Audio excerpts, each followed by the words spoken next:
Also here in Washington is Stanton Friedman, a physicist who's been involved in nuclear space and research for such companies as General Electric, Westinghouse, and General Motors.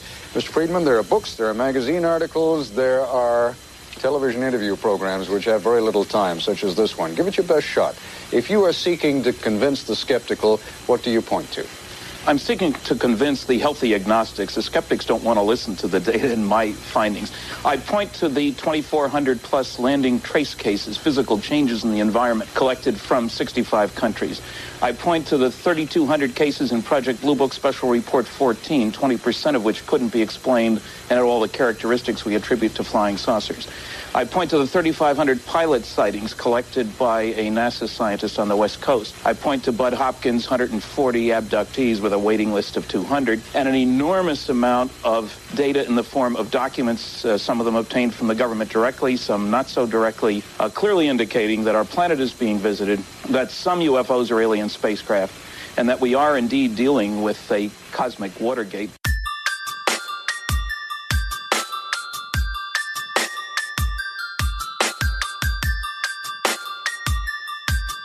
This is Somewhere in the Skies with Ryan Sprague.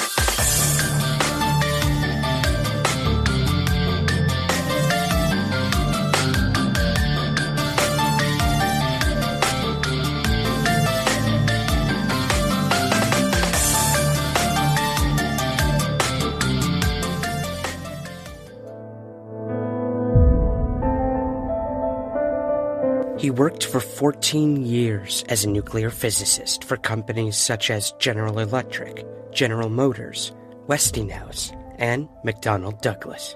He was a member of the American Nuclear Society, the American Physical Society, and the American Institute of Aeronautics and Astronautics. He held top-secret clearance and worked on some of the most influential classified projects in the United States. But in 1970, he left the professional world of nuclear physics to pursue something completely different. UFOs. Convinced of a legitimate phenomenon and cover-up by the United States government, he spent the next 40-plus years scientifically investigating the UFO phenomenon. In that time, he lectured at over 600 colleges, all 50 U.S. states, 10 Canadian provinces, and over 20 different countries. Respected by scientists, academics, historians, military branches, and researchers alike, he has been deemed the Dean of Ufology. And in March of this year, at the age of 84, he announced his retirement from the UFO research field and public speaking arena. Today, my guest is Stanton T. Friedman. To help celebrate my 50th episode, I sit down with Stanton to talk all about how he got involved with UFOs to begin with, his most memorable experiences throughout the years, and just exactly where we are heading in the unknown future. So, without further ado, here is a retrospective conversation with the one and only Stanton T. Friedman. Stan, thank you so much for joining me today on Somewhere in the Skies. Well, I enjoy doing interviews, and I certainly enjoy talking about what's going on in the skies.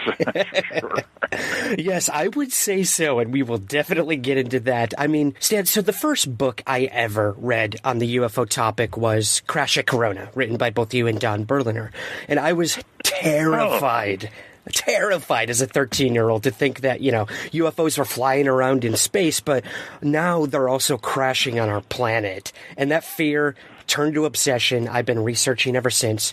So I would love to hear, for our audience that may not know this story, your origin story, as it were, of how you got involved in all this to begin with. Well, it was one of a number of topics I was interested in. As a kid, I read science fiction. When I was 10 years old in the pulp magazines. I'm old enough to remember the pulps and all that sort of stuff. And then I got into more serious science, and I got a couple of degrees, and I had a habit of buying books and new stuff, and I needed one more book. It's strictly unintentional. Life just moves on. I needed one more book so I wouldn't have to pay shipping on an order from Marlboro Books in New York. There's a report on unidentified flying objects. this is 1958, mind you, by Air Force Captain Edward J. Ruppelt. Now, I was working on an Air Force-sponsored program, the Aircraft Nuclear Propulsion Department at General Electric, so I had a great deal of respect for the Air Force then, anyway. And I got the book, figured it was $2.99 or something, marked down to $1, and because it saved me the shipping costs on that big order of books, it really wasn't costing me anything. So what the heck? We could afford it. If it's nonsense, okay. So I read the book, and it intrigued me. It didn't convince me, but I read 10 more books, and then in the early 1960s, at the University of California, Berkeley Library, I lived at that time, I had moved from General Electric to Aerojet General Nucleonics, which is east of San Francisco. So I'd go over to Berkeley, and I read 10 more books. And then I had the great epiphany, if you will. I found a copy of something, Project Blue Book, Special Report number 14. And the surprising thing was it hadn't been mentioned in any of the 10 books that I had read. So that seems strange. Where the heck did this come from, And it was an official government report. The work I found out later was done by Battelle Memorial Institute in Columbus, Ohio. And as it turns out, I had dealings with Battelle. I did a study. How do you like this title for a study? Analysis and Evaluation of Fast and Intermediate Reactors for Space Vehicle Application. One important word was left out, Soviet. Whoa. I was looking at the literature that I could get on Russian publications in the scientific areas that would be concerned with developing nuclear power systems for space. And I would go back to the people who had the best collection of Russian literature were Battelle Memorial Institute. And turns out they were the people who did Blue Book Special Report 14, even though their name isn't on it. Interesting. Their connection was classified, as it happens. So I was intrigued with Battelle. I would go back there once a month or so to talk to the people at Battelle, and then also Air Force people that write Patterson Air Force Base. So I would go back there. I was very impressed with Battelle. But I also would be looking at their UFO stuff while I was going into it. Right. And that got me really tooling along, because Blue Book Special Report 14, the biggest study ever done for the United States Air Force, mind you. They looked at 3,201 sightings. The report has hundreds of charts, tables, graphs, maps. I was in data heaven. I'm a data fiend. And what I found was I also discovered, how should I put this, official lying. That's a nice way to say that. The press release, which the guy who put this privately published version together included, is dated 1955. In the press release it says, on the basis of this study, we believe that no objects such as those properly described as flying saucers have overflown the United States. This is the Secretary of the Air Force, my last name was Quarles. We believe no objects such as those properly described as flying saucers have overflown the United States. Even the unknown 3% could have been identified as conventional phenomena or illusions if more complete observational data had been available. Well, if you only saw the press release, that sounds pretty damn good. But I had to report, and I'm a data hound. Where'd they get this unknown 3%? The unknowns were 21.5%. And 21.5 is not 3 rounded off. They also, further saying that they were full of baloney, was they did a cross-comparison between the unknowns, the only ones we're interested in, and the knowns. Remember, the question isn't, are all UFOs alien spacecraft? The question is, are any? Are all isotopes fissionable? Of course not. But fortunately for us nuclear guys, there's some that are. They also did a quality evaluation. The better the quality of the sightings, the more likely to be unexplainable. And a cross-comparison between unknowns and knowns showed that the probability that the unknowns were just misknowns was less than 1%. The groups did not have the same characteristics at all. So I was shocked by this. And the duration of observation was longer for the unknowns than the knowns, and all kinds of other data that says these darn things are real. And so I don't like being lied to. I worked under security at that time, and I sometimes have to how should I say it, tiptoe around the information. But flat out lying, that's another story. So I got determined. I want to find out why we're being lied to. I don't like being lied to, and as a scientist especially. And so I started digging into the literature and digging out more information. And the quest hasn't ended, to tell you the truth. But the first thing I did was join APRO and NICAP, the two big organizations, which are both defunct now. I joined them to get their monthly newsletters, or bi-monthly, whatever it was back then, and try to keep up. There was an active group in Pittsburgh when I finally moved there. I was one of these, life doesn't take the path you expect it to. My dad worked for the same company for 37 years. So, okay, my first job out of college, General Electric. Well, they're a big company. I could work for them. I looked it up. I could retire because I started young when I was 57. That's great. And they got several nuclear divisions. No question at all. It's a lifetime career. Wow. 3 years later, the program was going down the tubes. I saw the handwriting on the wall and got out. Joined another company for 3 years, and then realized they were going down and got another job. 3 year hitches, totally unexpectedly, you understand. Right. Because I was having to move my family. It's not just walking down the street. Okay, I'll drive 2 miles this way instead of 5 miles that way. But moving across the country, get to see the country, I guess. And so I spent 14 years in industry. And on the UFO scene, I was reading the books and stuff, and we set up a group in Pittsburgh. A NICAP subcommittee is what they had at that time. Then we set up on our own because we didn't like them telling us what we should be doing. From the NICAP was headquartered in Washington. That was Major Keyhoe. And we had a bunch of us professional people, mostly from Westinghouse where I worked. So we set up the group. And I did. I called Frank Edwards. I had gotten to know him when he was in the.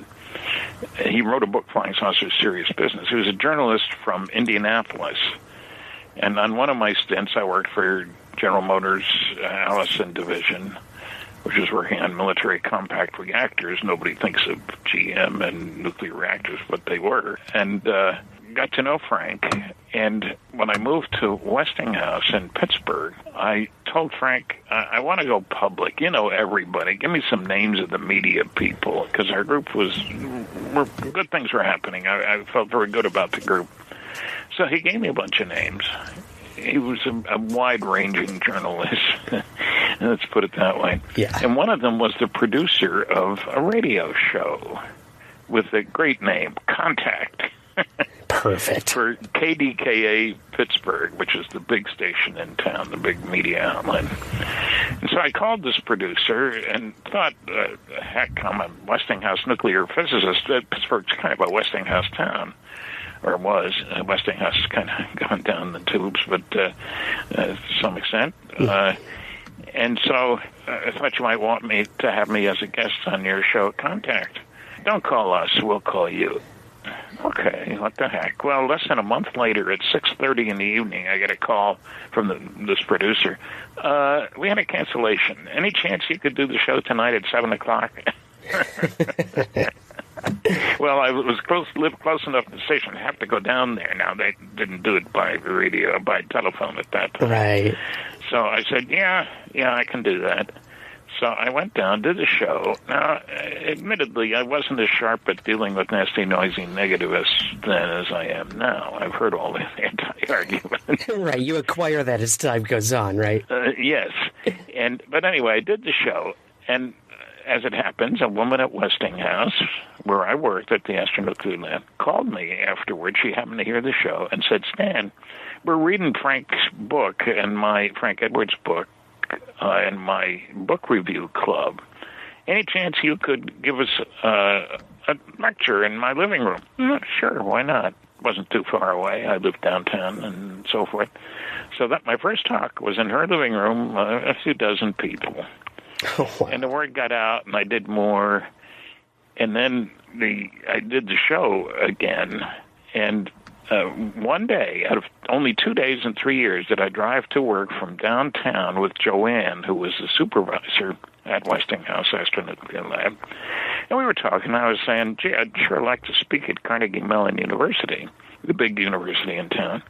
And, well, did you talk to the dean? No. I talked to so-and-so, and he wasn't interested. She said, Stan, the dean's my husband. Give him a call. He's heard you on the radio.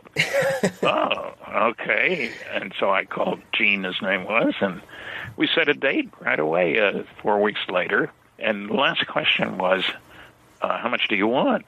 Well, it was during the day, so I'd have to take some time off work. So I figured I ought to at least recover my lost pay. Mm-hmm. And so how about $100? Thinking he'd knock me down to 50, you understand? And sure. And then he told me, because I knew his wife, what he was paying the other speakers in the series. $1,500, $1,700. Wow. So, but the talk went extremely well. We had a big crowd, no nasty questions or anything. And he wrote a nice letter to the agent from whom he had booked all these other people. And they booked me at a breakthrough talk, the Engineering Society of Detroit. Wow. $300 and expenses. I'm in the big time here. Big top, yep. Well, what really shocked me, and I must admit I was surprised, they were sold out 2 weeks in advance for 1,008 people for dinner and a talk. And there were no negative questions. Now, that couldn't help but impress me. The Engineering Society of Detroit, we're not talking about little ladies in tennis shoes, or cooks with tin hats on. Yeah.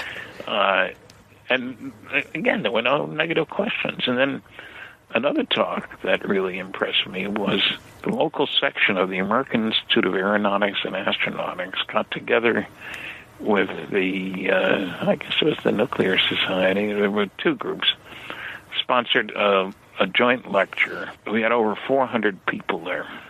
And again, some management at Westinghouse was there because it was well publicized. And no negative questions and stuff. That had an impact because I got a call from somebody at Los Alamos. Stan, I understand you're giving lectures about flying saucers. Typically, those flying saucers are real. I said, oh, yeah. He said, well, how about speaking to the local section of the American Nuclear Society? I said, oh, I'd be delighted to. No, I mean on an expense account, Stan. Well, I don't make those decisions. I'll ask management. Now, I'm a member of the American Nuclear Society. Westinghouse was a corporate member. And, of course, Los Alamos was as well. And they said yes. So they paid for me to go on an expense account from Pittsburgh to Los Alamos to give a lecture. And that was pretty neat because they had over 400 people, one of the best crowds they ever had. And how can I not be respectful of that audience? I had been to Los Alamos on business, nuclear rockets and things like that. These are professional people, Yeah. So when I get a good response from these kinds of people, that affects me. I'm doing something useful in sections of the American Institute of Aeronautics and Astronautics and Engineering Society, and several more besides, So it was in these circles, and I stress that because people tend to think, well, the only people interested were nutty groups, the tin hat crowd. Well, it wasn't like that at all. Absolutely. And I mean, since then, you've done 600 college campuses, every U.S. state, 10 Canadian provinces. I've heard you, 19 other countries. 19 other countries. That's incredible. These aren't just, I think, like people think, these small little groups of 10, 12 people who are all hardcore believers. These are people that have genuine questions and they want answers. And, the fact that, the people you're speaking to, at Los Alamos and all of these prestigious places, how was their response? You said, it was good. Great. Yeah. Well, I judge by the question and answer period. Right, right. Are they coming at me? And I remember at one lecture, first guy up in the question and answer period, I've never heard so much nonsense in one night in my life, he says. That's a great way to start, And how did I pick him? And I said, can you please be more specific, sir? I'm glad I said that. I don't know. If you would have asked me, I don't know what I would have said I would say, but that's what I did say. Well, you said that Betty and Barney Hill were taken to Zeta Reticuli and back in 2 hours. I said, no, sir. What I said was they were taken on board a craft. They didn't go anywhere. And then were a couple more equally uninformed questions. And then finally, after the third one, which I had answered, and somebody in the audience says, how about taking some sensible questions? Shouted out. This guy got up and left, and I said, I'll take your question, but who was that? Obviously, I irked him. Well, it turns out he was a professor of physics. Okay. He hadn't heard what I said at all. So it alerted me to the fact that you can come on pretty strong, and you won't get a respectable hard time from people. You know what I mean? Yeah. There's nothing wrong with asking questions. And one guy in a question and answer period, I had given some data on a Gallup poll showing that the greater the education, the more likely to believe in flying saucers, which comes as a surprise to a lot of people. He said, how about polling this audience? I said, well, this is University of Manitoba in Winnipeg, about 600 people. They were sitting in the aisles. I said, well, I'm the one who sticks his neck out. I'm not asking the audience. So he said, well, I don't think anybody mind, and people clapped. They'd heard my lecture already, you understand. And so I said, okay, I'll ask 2 questions. How many believe no UFOs are intelligently controlled extraterrestrial spacecraft? And how many believe some UFOs are intelligently controlled extraterrestrial spacecraft? I asked those 2 questions separately. I told them what I was going to ask. More than 90% said they thought some were. It's reassuring to me, in other words, having gone through all this with all these places and stuff, that even though people are always saying to me, oh, you must get a hard time, I don't. I really don't. I'm not a masochist. I don't do this, to strain the nasty, noisy negativists. I do this to present information. And, I'm a little sneaky. Usually about 5 large-scale scientific studies describe what's in them, show a slide to go with it, and so forth. And then I casually ask, how many people here have read this? So typically, I might get 5. If you're lucky, yeah. Yeah. And so I know that most people haven't looked at the evidence, and I've been told by people that they were completely unaware of all this data that I present, because I'm a data and evidence man. I talk about not only Blue Book Special Report 14, I have copies for sale, because it wouldn't be fair for me to say, oh, there's this wonderful study. Well, I don't know where you can get a copy, but that's not crooked, because then maybe you're lying. Maybe it doesn't say what you say it says, et cetera. So here are copies. I'll autograph it. Yeah, backing it up. I think that's important. And, next week we have Cheryl Costa on the show, who wrote a book about data, and she told a wonderful story about showing you the book, and you told her, finally, someone's doing data. I thought that was hilarious. Well, it's true. That's a rare book, because it's got all kinds of information about who see things and stuff, and it's a big fat report. That's not 20 pages kind of thing. Right. A couple hundred. And so I hope she sells a ton of them, because, darn it, conclusions about controversial subjects should be based on evidence, not feelings, not theoretical, not research by proclamation, which is what I run across a lot from the noisy negativists. And so I like to have the data in my pocket, so to speak. Why is it that most people don't believe in UFOs? Well, what's a reasonable number? Yeah. 20%? That's a lot, especially when the Air Force says 3%. Right. I found there's great interest all over the world, and people are interested. They ask reasonable questions, and sometimes I have to say, I don't know. I don't tell them, why does the government do that? I say, well, in the first place, let's make clear, I do not speak for the government. I speak for me. Yeah. So I can only hypothesize. On the other hand, I do have some advantages as a speaker and writer about this subject. One, I worked under security for 14 years. I know how the system works. I had clearance for 14 years, a Q clearance, giving me access to nuclear data and stuff like that. 2, I worked on advanced propulsion systems. One of the biggest objections from, quote, scientists, unquote, you can't get here from Stan. Have you forgotten? Things can't go faster than the speed of light, and they have to come from hundreds of light years away, and which is nonsense. That's one of the things that's changed, our perception of where we fit in the scheme of things. When Frank Drake in about 1960 first talked about searching for extraterrestrial intelligence, he meant with radio telescopes, of course, but listening for signals, because the astronomical community can't imagine how anybody could go the astronomical distances. But he thought there might be 6,000 places in the galaxy that could be sending signals. Wow, 6,000! Well, because there aren't many planets, there are many people saying, hey, we got the only solar system, man. That has changed with the Kepler satellite, this incredible device which goes out and back and did this for several years, looking for planets. Not easy to find, even with a fancy piece of equipment, but if you're above the atmosphere, you can actually spot the planet going across the face of its star.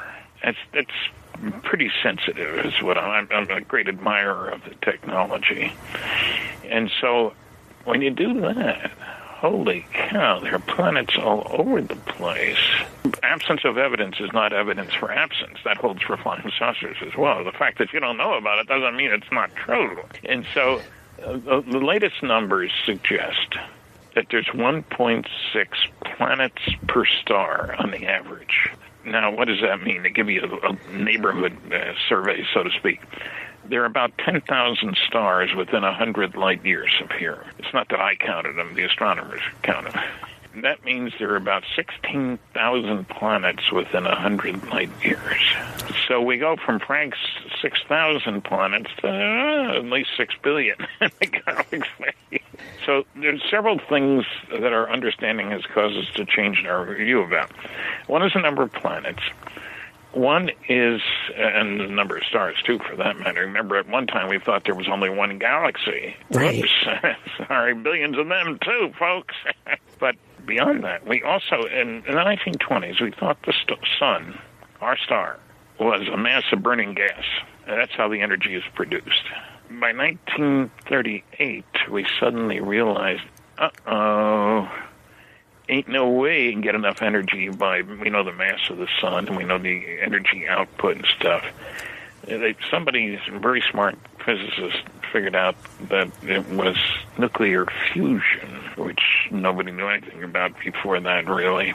Hydrogen and helium and heavy hydrogen and stuff like that. And they were talking about an incredible increase in the amount of energy per pound of stuff. And then you can see that if you take a big bomb in World War II, it released the energy of about 10 tons of dynamite and make a big hole in the ground, too. It was called a blockbuster. Well, the first atomic bomb, a fission device in 1945, released the energy of 15,000 tons of dynamite. Not 10, but 15,000. The first fusion device, fusion is what powers all the stars, the first fusion device released the energy of 10 million tons of dynamite. That was an H-bomb in 1952. And the Russians sent one off in 61, I guess it was, Tsar Bomba. 50 million tons of dynamite, one stinking weapon.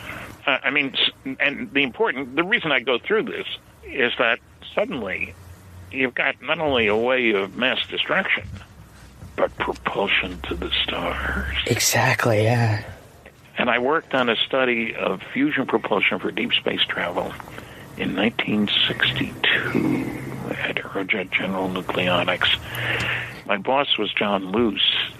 Dr. Luce was a brilliant guy. He was head of the fusion work at Oak Ridge, and we hired him away. And he had 40 patents. This was a clever man, gentleman, too. And we did a study and concluded that, well, if you want to put out the dough, you can go, put it simply. Right. It won't be cheap. And when I was working, when I say it won't be cheap, many people have no idea that, because they don't work in that crazy world of advanced technology development. I was working on nuclear airplanes in 1958 at GE. Our budget that year was $100 million. We employed 3,400 people, of whom 1,100 were engineers and scientists. We're not talking about 6 professors and 12 grad students here. They're big programs.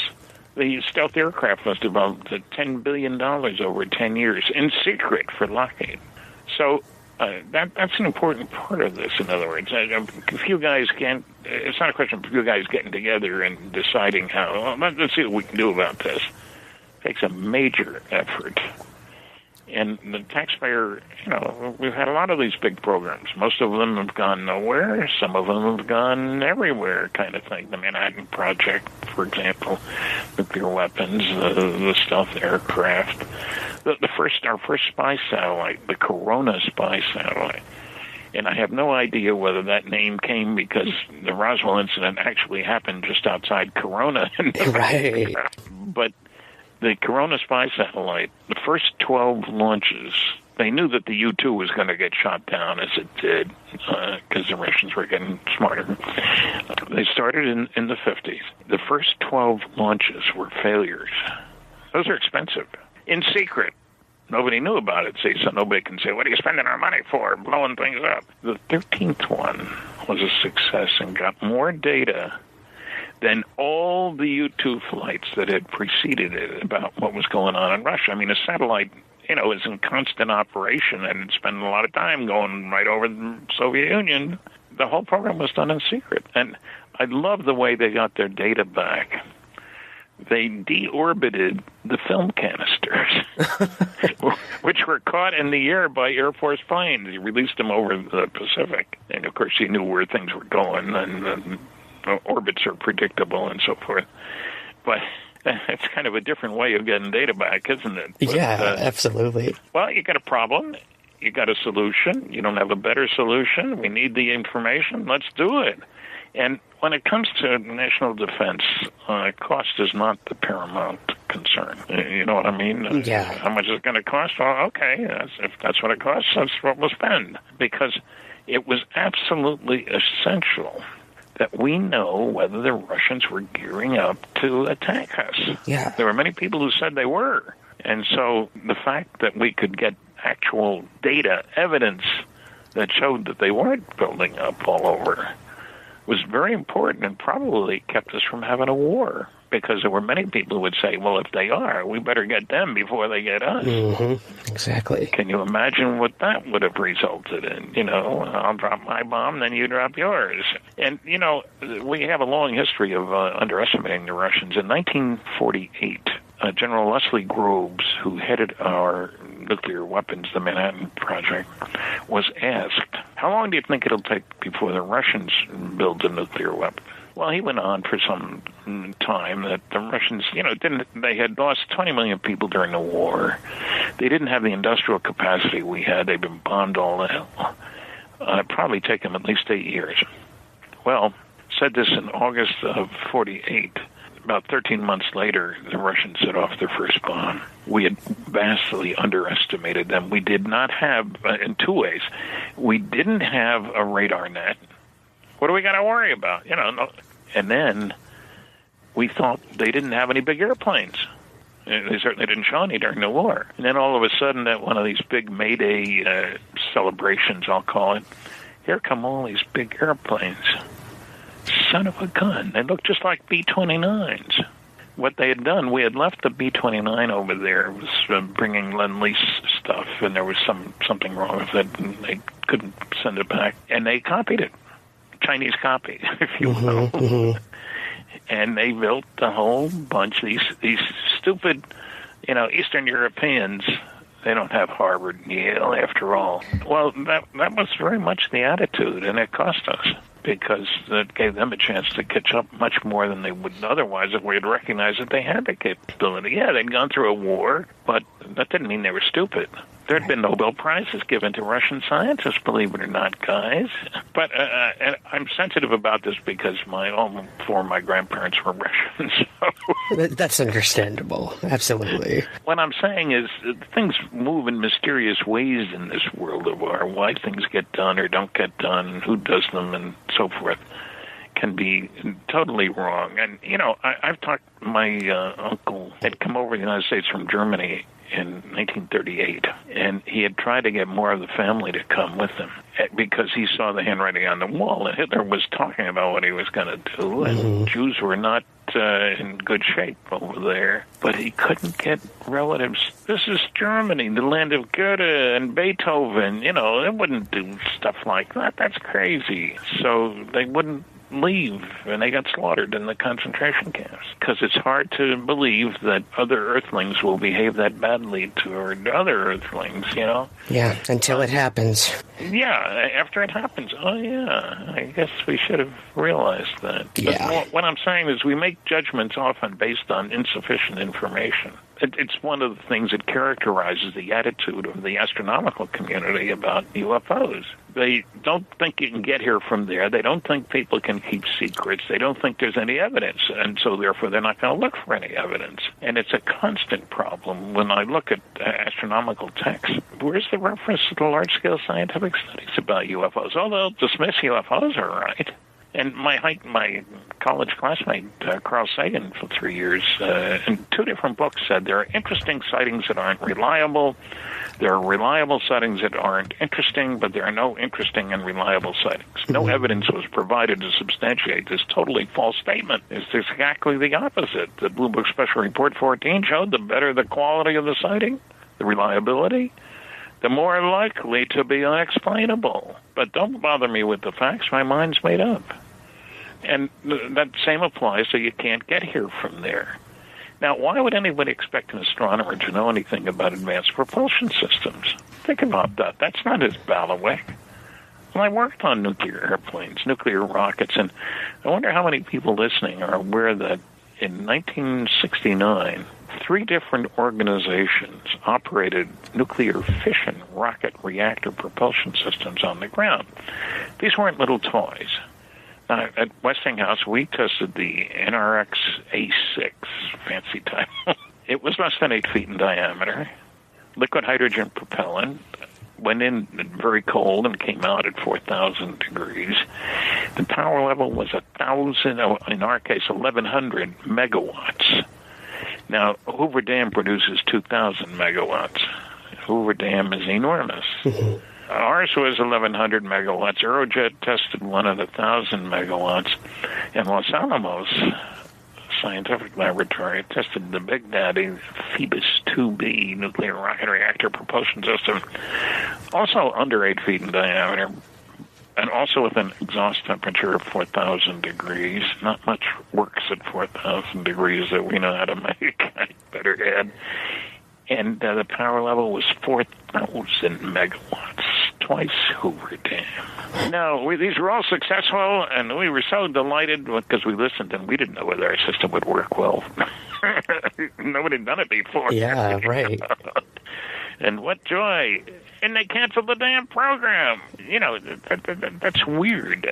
Why would you do that?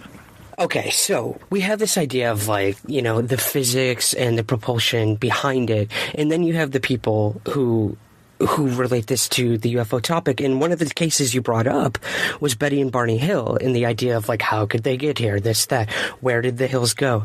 I would love to know how you got involved with the Betty and Barney Hill case and with working on your books with Kathleen Marden. I read the book, The Interrupted Journey, by John Fuller, the Betty and Barney Hill story.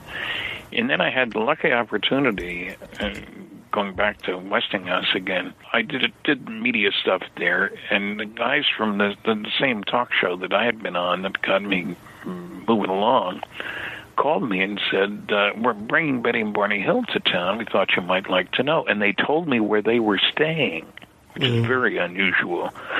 That's usually not information you give out. So I called, and I had dinner with them. This is about 1965 or so.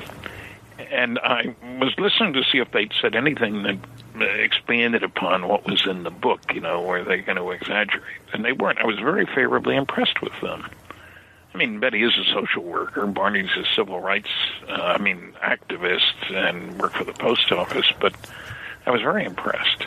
And then I was the first to do work on, I encouraged Marjorie Fish on the Betty in Barney Hill Betty Hill star map. I got a call from Coral Lorenzen at APRO, Aerial Phenomena Research Organization. Marjorie had asked her for the names of any scientists that she could work with or talk to or so forth. And she called me and, can I give her your name and so forth? And I said, oh, sure, I'd be delighted. And so I was traveling a great deal, and I was near Toledo, Ohio. I stopped by to see Marjorie, saw some of her star map models. I was the first to publish about her star map models, indicating they came from Zeta 1 or Zeta 2 reticuli in the constellation of Reticulum, 39 light years away as it happens.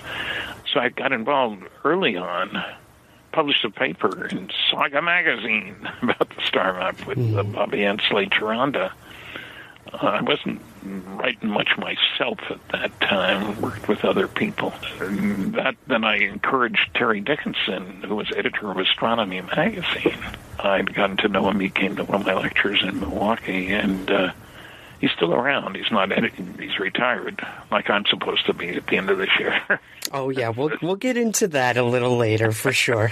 Don't think I was going to bring that up. Well, the kicker is that the response to the article in Astronomy magazine, which he did at my suggestion and talked to a lot of people, I didn't force his hand at all, got more reaction than anything they'd ever published before.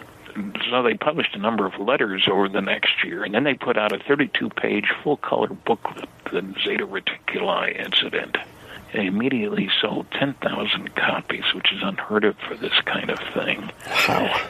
And then the publisher was put under a lot of pressure, and they decided to sell the rest of them. They printed 30,000 copies, I think, and they made me an offer I couldn't refuse, and I wound up with 16,000 copies in my garage. Sold them all. Wow. I wish I had some. I'd sell them again. Beautiful color, 32-page, full color Zeta Reticuli. But meanwhile, I had seen Betty. I was working on a movie, UFOs Are Real, and visited her with a camera crew. We had done the Tomorrow Show together, Betty and I, with Tom Snyder, and I have to give him credit for something. Some media people are really worthwhile. He was one of them. Merv Griffin was another. But with Tom, he brought Betty out first. Then he brought me out. I was in the green room, and there was no audience, and we were taping segments, and I said, I told him, I said, the public won't know that Betty's a social worker. Is a very respectable individual. She's not the woman who's scrubbing the floor. And so the first question when we came back on is he asked Betty about her background. So I give him credit for that. Not everybody would do that. Right. And then something else. At the end of the show, he stood up. He had been sitting down all the time.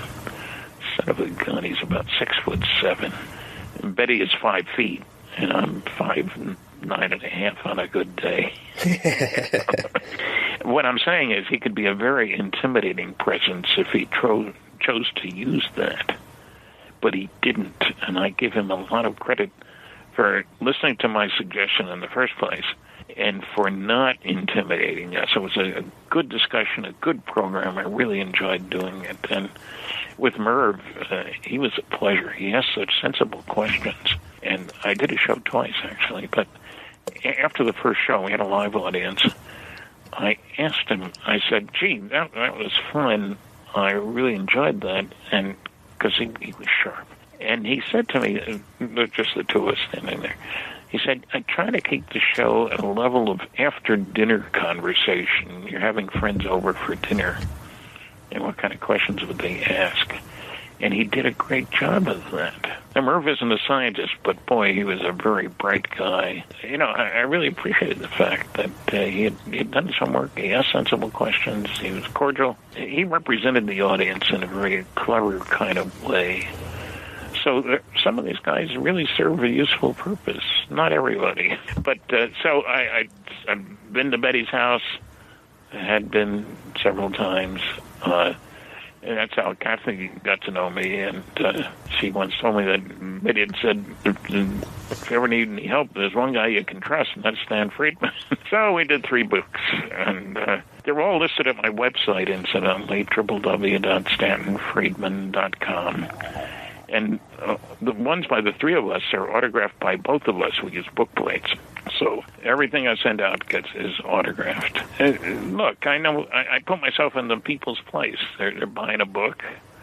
We have discount prices, but still, don't they deserve an autograph? And just so they know it's coming from me and not from some bookstore. I got nothing against bookstores. They sell my books.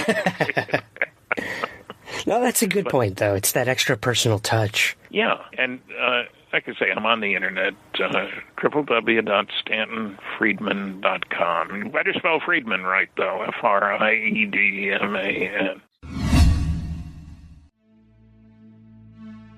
Greetings, everyone. Ryan Sprague here, host of Somewhere in the Skies.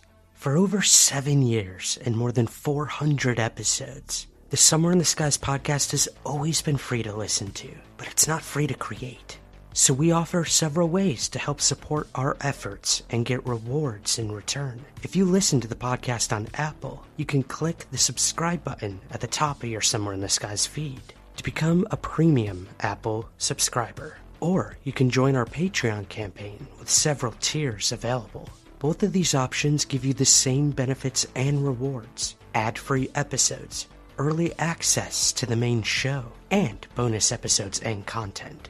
Help keep the lights on at the Somewhere in the Skies HQ, and help us continue to grow by becoming a Patreon subscriber at patreon.com/somewhereskies, or by clicking the subscribe button at the top of your Apple feed. Thank you for your continued support, and keep looking up.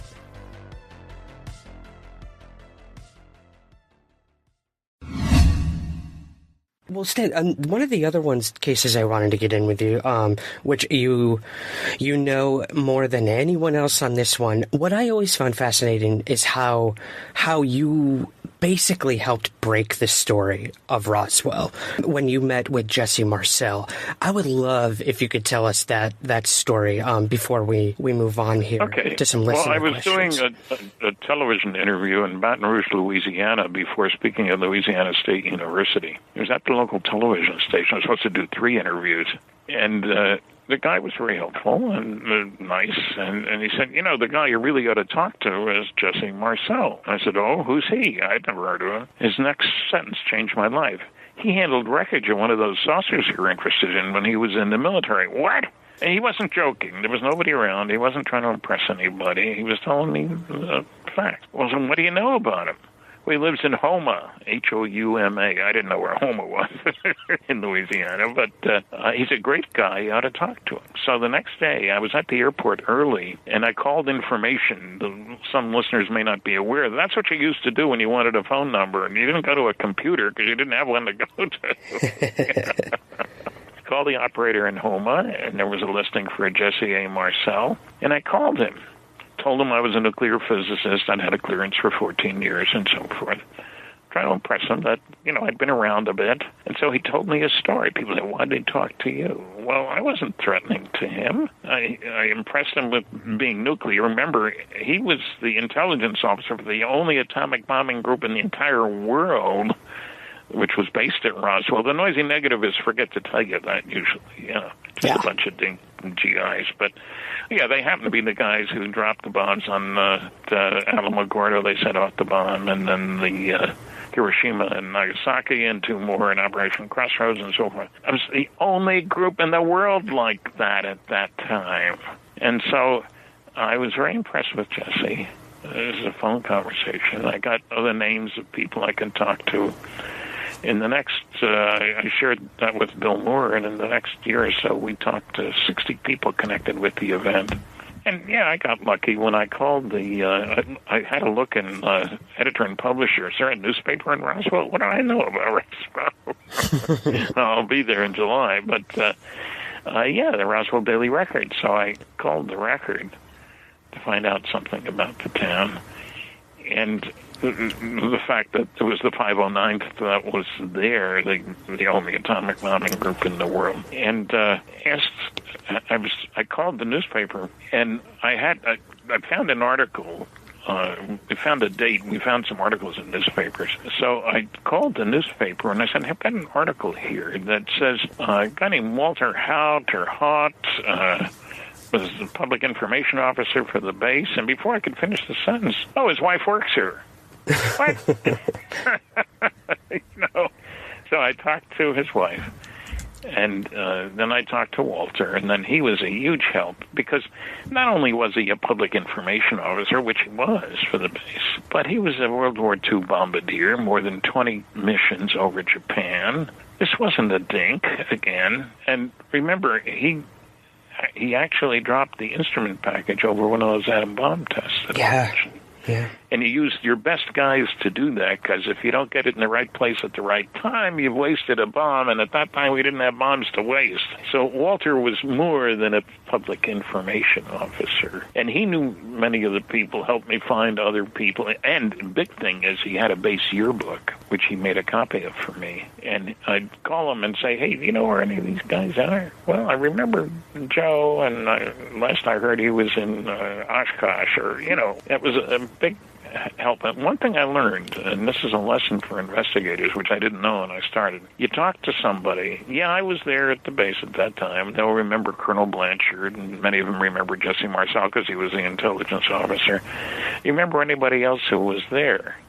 Oh, come on now. It was 40 years ago. No, I don't. And then you keep them in that time frame for another 5 minutes, and then suddenly say, hey, did you talk to Joe Smith? He was there, I remember him. And then come up with 3 or 4 names. He wasn't lying to me when he said he didn't remember. I mean, he didn't. He had to think about it. How many of us can, rattle off?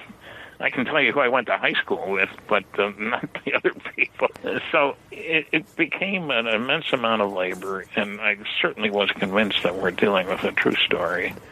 And there have been people who make up all kinds of phony baloney stories. Jesse was very impressive.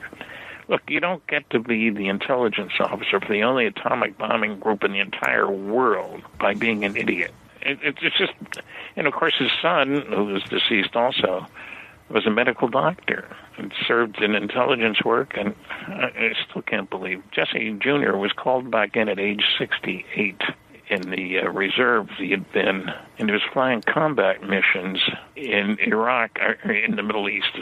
Yeah. After age 68, 130 flying hours over there. We were that desperate. Right. Sometimes I think they were trying to get him shot down so he'd shut up. Yeah. Wouldn't be the most crazy way they've tried to have a cover-up for sure. That's right.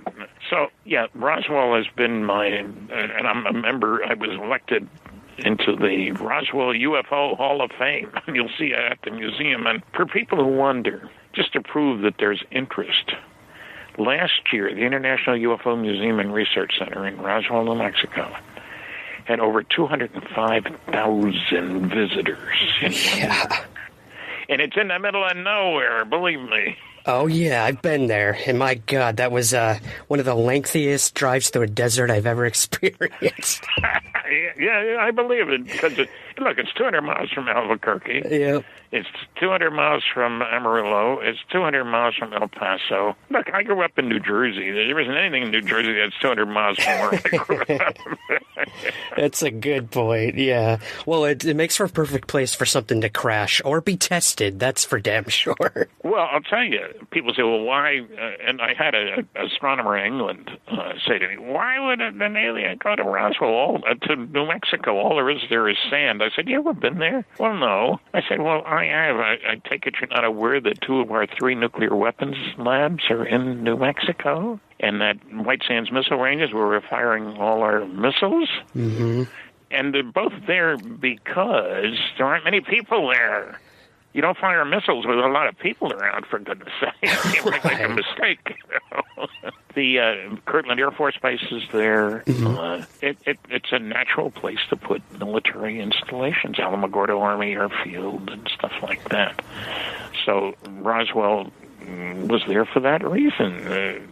And, crazy politics.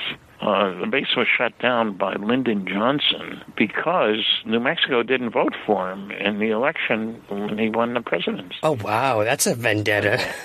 Well, Lyndon was known to have strong feelings like that. Yeah. That's very true. How fair was it to the town? Many of the people worked at the base. It was a big base. Yeah. They had a 13,000-foot runway, and typically runways are 8,000 or 9,000 feet.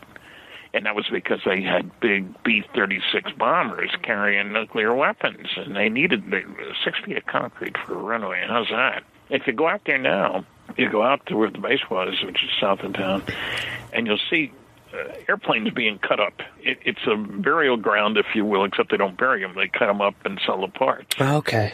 And I don't know of any other place where you can do that. Yeah, really.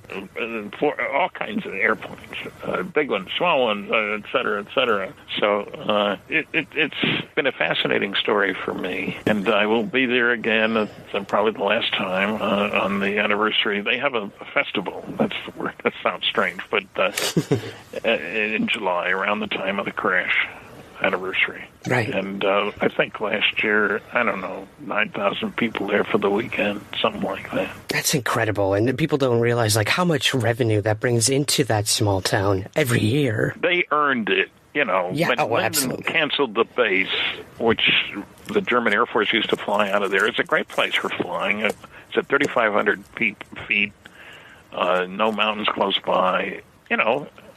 Why would you close the facility? Because they didn't vote for him, of course. Right. And where did they move it? To Texas.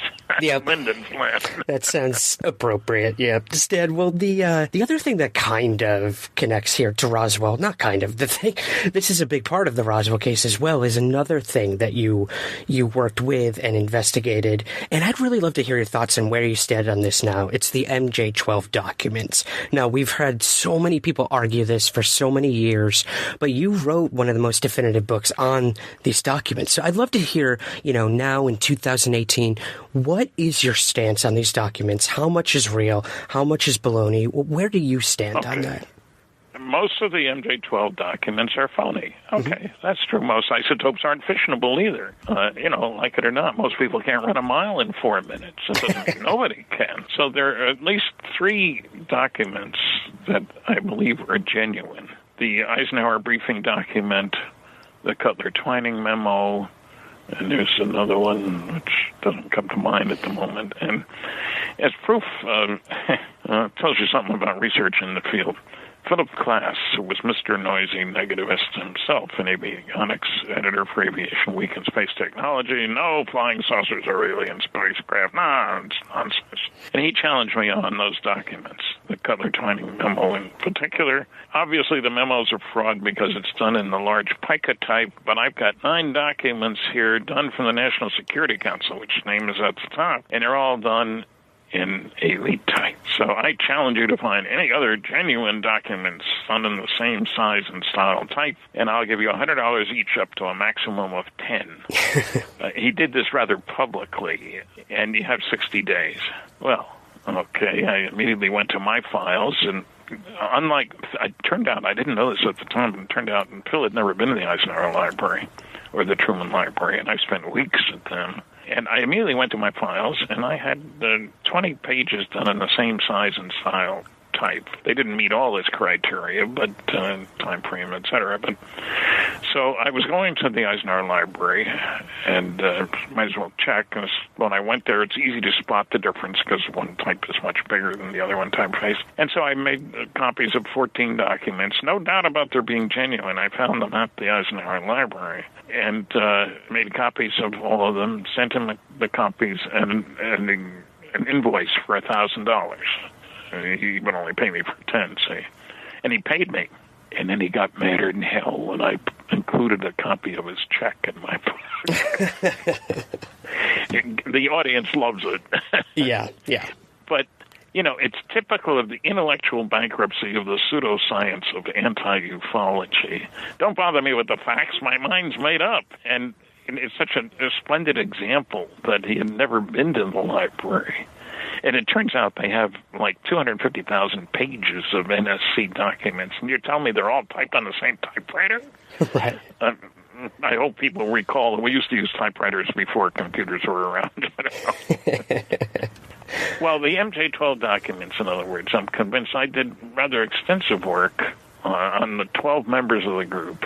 And I'm especially proud of my discovery, to my total surprise, I will admit, that one of the members was Dr. Donald Howard Menzel, and he was a debunker. He'd written 3 anti-UFO books. How could he be a member of a group that knew about crash saucers, alien bodies, all that sort of stuff? Well, I saw a mention of his name in a document in the Vannevar Bush files. He was the chief science advisor in the United States in this time frame.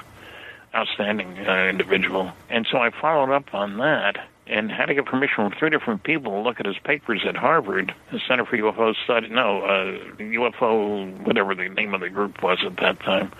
I got a research grant, and I went to the Harvard archives after getting permission from 3 different people to see his papers. Written permission, pain in the neck, but anyway, I didn't know what I was looking for. But let's see what we find, and there was a JFK file. Oh, that should be interesting. Yeah. I know his UFO papers were elsewhere, and I've been there too. Kathy and I have gone to the archives. The American Philosophical Society Library has his papers, and also have classes papers and so forth. Anyway, and one of the first things I opened up in the JFK files, there's a letter from Menzel to Kennedy. Dear Jack. Turns out they knew each other quite well, even had breakfast together on occasion, both living in the Cambridge area. And there's one area, this is after the election of 1960, when Kennedy was elected president. There's one area where I may be of assistance to you. It's with regard to the National Security Agency. I've had a longer continuous association with them, 30 years, of anybody. When we are properly cleared to each other, this is telling the president, when we are properly clear to each other, I can tell you more about this. So I did a lot. It turns out he was a world-class cryptologist. Nobody knew that. He did all kinds of classified work. And I was the first to take note of that. And so suddenly it made sense that he was part of this group. But it was such a shock. And there were people who said, he couldn't lead a double life. I wrote a paper, The Double Life of Donald Menzel. And there are loads of people who led double life. Think of Burgess, Philby, and McLean, Russian spies who worked for British intelligence for like 15 years, Yeah. And you got to be very careful when you're a spy that you don't reveal, you're having access to information you shouldn't have access to. But once I found Menzel and then saw the connection with the other people, I was able to show that it made absolute sense. And with those 3 documents and class paying me $1,000 didn't hurt any in terms of the overall picture. And so I think I've dealt with all the arguments with the people who say the documents are fraudulent. Yes, I showed that a number of documents are fraudulent. So what?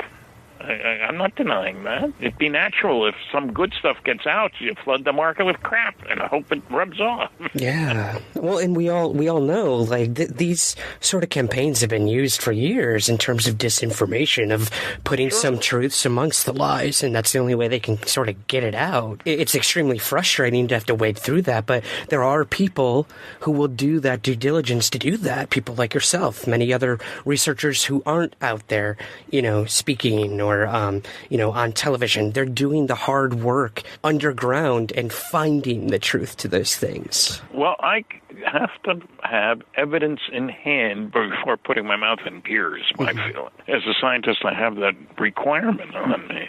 Show it. Don't just tell it. And so, frankly, I've been disappointed that so few people have visited all the archives. I've been to 20 archives, some of them many times. And it's the documents that make the difference. Absolutely. Well, I mean, Stan, now you mentioned this a little bit earlier.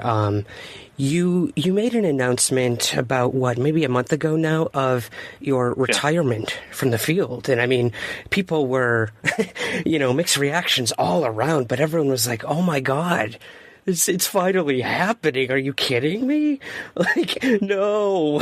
Am I not entitled? Yeah. Yeah, I know, really. It's funny how that story came out. I had been interviewed by I know the reporters at the local paper here, the Fredericton Daily Gleaner, and I'd called one, and I wanted to promote the fact that I was, and he thought it was an interesting story, that I was going to undertake the debate of the century with Dr. Michael Shermer of the Skeptics Society. Yes. We're supposed to have a big on-stage live debate in Vancouver, British Columbia, on April the 8th, in an auditorium seating maybe 1,000 people, and for which they were charging a good price, and they were giving us good fees for the two of us.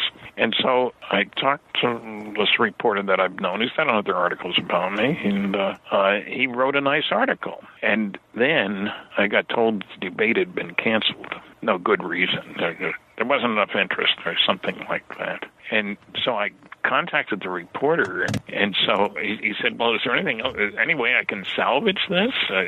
Got anything else you're talking about, or, any events going on? What can we do? I said, well, yeah, I'm seriously thinking of retiring it before the end of the year. Oh, well, okay. So we talked about that for a while, and so that became the focus for the article, only because the debate had been canceled. We needed some other shocker in there, I guess, right? Yeah, a hook, if you will. And look, I'm going to be 84 in July. Now, I'm still young for my age, it says here in small print. But it's time. Like I say, I read that first book 60 years ago. Yeah. That's a long time. And, it's getting harder to get around, and my mind isn't as sharp as it used to be. Don't tell anybody that. It's true, though. I mean, you sound as sharp as a tack, but I understand that. I understand you in terms of entitlement, yeah, I would say so at this point. I mean, you've broke some of the biggest stories in ufology. You've put in the work, and as a younger researcher, I mean, it's paramount to understand that there was an age without the internet, God forbid, where we can just Google something now and it's right there in front of us. The fact that you went to these archives, you went out and you spoke to individuals face to face, that's a rarity for the younger generation these days. So in terms of earning that, I would say so. I guess my real question would be, Stan, with this news of your retirement, I'd love to know what some of your most favorite or most memorable moments were throughout this entire 50 plus years of research. I mean, was it a lecture you gave? Was it a debate? Was it a witness you spoke to? I know it's probably a very broad question. There's a mix of things. When it comes to lectures, I'll never forget in Hawaii, I was supposed to speak, and we lived near San Francisco, and I took my wife. What the hell? Let's go to Hawaii. And got 5 days, and only have to be there for an afternoon lecture and stuff. And I called them when we got there and said, you need me to do any radio or television programs? I'm available. I'm here. No, just show up. It was an afternoon talk. Here we are in a hall seating over 900 people, and there were 26 people at my lecture. That was, I gave a good lecture. It's not their fault, but that was an embarrassing moment. On the other hand, I had an audience of more than 2,000 in Turkey. Wow. Had a great audience. Saudi Arabia was interesting. Oh, yeah. What was that one? Something like a World Competitiveness Forum or something like that. And I'd never heard of the people who called me, and I did some checking around. Is this thing real? And then as time went on and people said, Stan, you're going to Saudi Arabia? Are you crazy? You've forgotten you're Jewish? They won't even let you in. So I called the person that I was in contact with. It was a woman, incidentally, which tells you something. Some people think women don't get a chance to hold any positions. Well, they do. Mm-hmm. And I explained to her, I said, look, people are saying, you're going to get there and they're going to say, you can't come in here. And she said, look, we've had many Jewish speakers at these things. No problem at all. And so I went, and there wasn't any problem at all. It was like I was at a meeting of my father's cousins club. Yeah. People forget Jews and Arabs are both Semites. So that was an interesting experience. I enjoyed that. I enjoyed the visits to places I never would have gone otherwise. I've spoken in Hong Kong. I've spoken in Derry in China, in South Korea, in Australia, Argentina, places like that. Gotten to Israel, Germany, France, England, Ireland, Scotland, Finland. So seeing the world, Hungary, my last foreign talk was Bulgaria. How would I ever get to Bulgaria? Yeah. I spoke in Poland and Warsaw. We had the Warsaw UFO Society had a big crowd for me. Geographically, how people respond to your talks or the theories you're bringing forward, does it vary from region to region at all, due to, like, cultural influences? Yeah. I mean, sometimes the talks have been translated, like I didn't speak in Polish, but remember, I'm talking about evidence, not beliefs. So when I can show them Blue Book Special Report 14, show them the numbers. Numbers tell a story, after all. Back up what I say. It doesn't seem to matter. Because the universal response is, I didn't know about that. I never saw that report. That's standard. So it's very hard for people to reject what you're saying when they have to admit, no, I wasn't aware of that. And when you show it to them. And so I found it's a way to see the world, be a ufologist. Who would have ever thought? Not me, I'll tell you. My classmates at the University of Chicago would certainly, what are you doing, Stan? I'm lecturing about flying saucers. What would you expect? So, as a new generation of UFO researchers start to crop up, I'm 33, so I'm no young chicken, but I'm also sort of in that midway point in my research here. What advice would you give to people younger, even younger than I am, in terms of the future of both the UFO field and I guess humanity in general? What advice would you give them, the hope, that this is a topic worth pursuing? Well, I think the biggest thing is to make people aware that our understanding of where we fit in the scheme of things has changed drastically. Frank Drake was talking about maybe 6,000 planets that could send signals. The number today might be 6 billion. The fact that there are so many planets is a total surprise to the astronomical community. And the fact that we have the technology. When the British Astronomer Royal in 1956 was asked about space travel by Time magazine, it's utter bilge. What good would it do? Who would pay for it? What we need is better equipment for astronomy. That was a year before Sputnik, and the field that's benefited the most, of course, has been in astronomy. So our attitude about how old the universe is, how big the universe is, how many planets there are.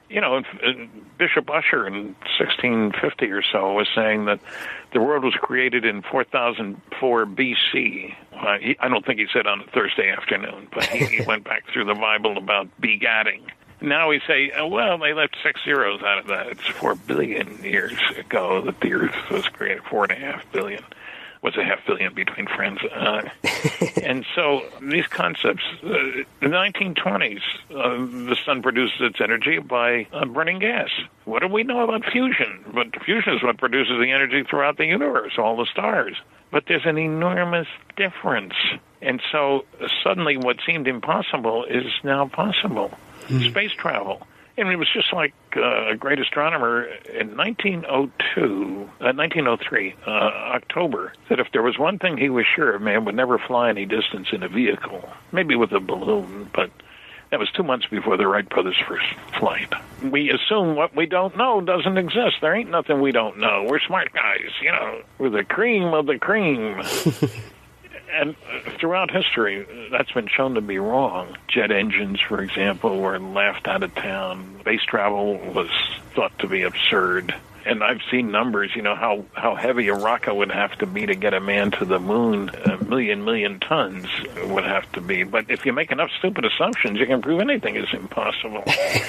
Well, assume a single-stage vehicle with a very low exhaust velocity. Pretty soon you've got a huge rocket. But that's not how we do things. Engineers' job is to get it done, not to show you all the ways in which it can't be done. That's not much use. And so people often aren't aware of their biases and prejudices getting in the way of their evaluation. Thank goodness there are people who say the heck with that. I mean, Billy Mitchell, was court-martial. He said man would be sinking ships from airplanes. That was in the 20s. in 1941, late November, there was an article in the program for the Army-Navy football game and showed a picture of the USS Arizona, this huge battleship. And in the text it said, nobody's ever sunk big ship from the sky. That was 8 days before Pearl Harbor, and there went the USS Arizona to the bottom, killing, I forget, 1,100 people, something like that. Yeah. I don't know how to do it, therefore it can't be done, right? No, wrong. Yeah. So there's a word of caution whenever you find the noisy negativists, because it usually means flying saucers can't be real, because if they were, I would know about it, seems to be the attitude. Right.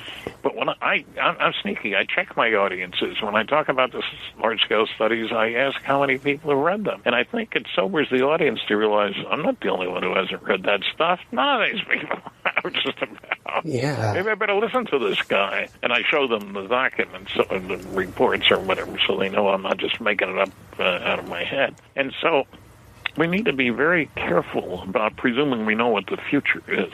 And if you look around, look at radio. Mm-hmm. There were people who were saying they would never communicate any long distance with radio. What, are you kidding? And that goes back to, say, 1900. And look where we've come with that. And every direction you look, you find that progress comes from doing things differently in an unpredictable way. The future is not an extrapolation of the past. You have to change how you do things. And if we forget that, we step into the potholes of it's impossible. Yeah. What we really mean is, I don't know how to do that, but maybe somebody else does, like aliens. And the kicker is, again, if there's been intelligent life in the neighborhood for a billion years, why would it be surprising that they're doing things that we can't do?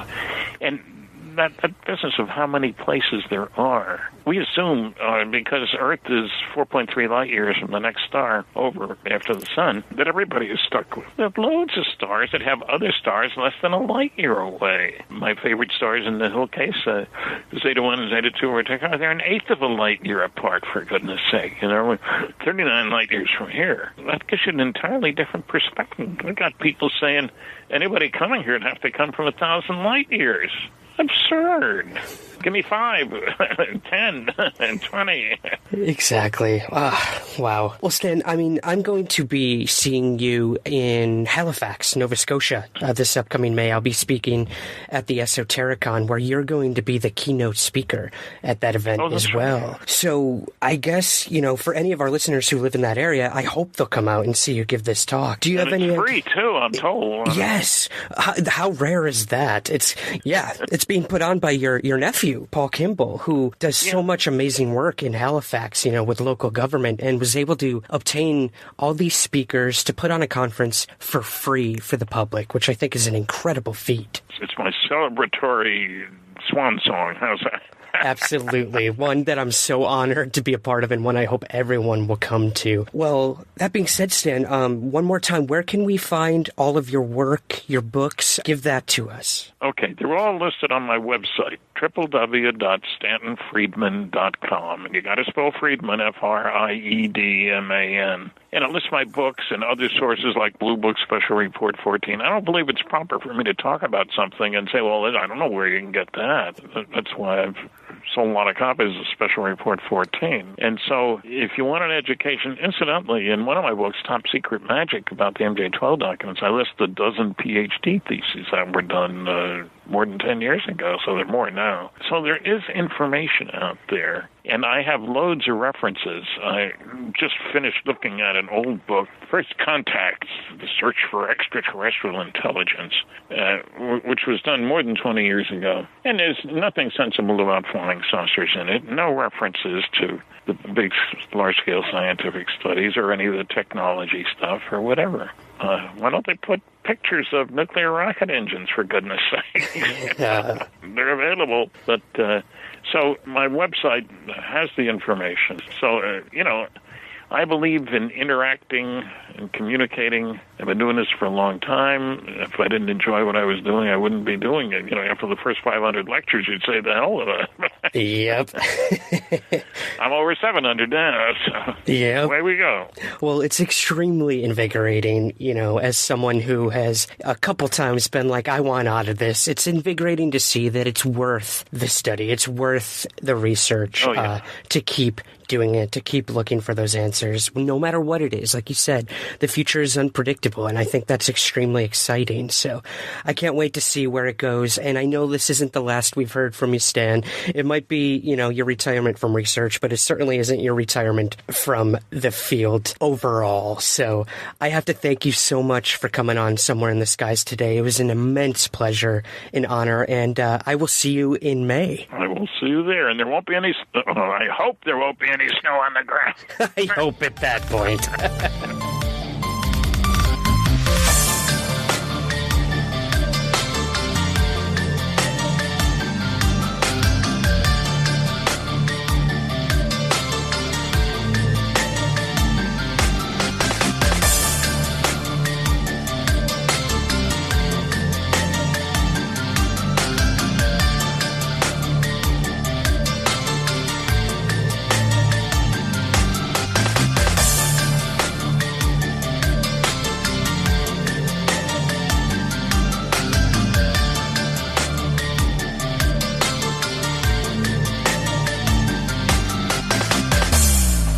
The Somewhere in the Skies podcast is part of the LIONSGATE Sound Network. Please take a moment to rate and review the show on Apple Podcasts, Spotify, or wherever possible. Thank you for listening.